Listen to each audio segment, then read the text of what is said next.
Hey guys, let's draw a magic icon in Figma. Woohoo! Take rectangle, draw it from here like this. Now rotate, make it smaller. Bring it down, make it a stroke, remove the fill and this to center. Stroke value 1.5 pixel. Double click to see the path options and select these two corners. Bring them up like this. Double click to see the path option and select these two corners and make them 8 pixels rounded. And now let's make the join rounded. Now take the pen tool, add one path here to draw the line like this. Alright, now let's make it feel like this. Now let's take the star and draw it here. Little smaller.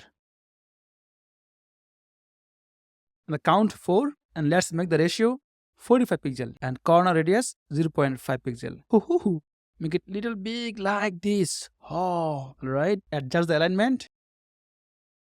Make the fill full black. We'll duplicate it like this.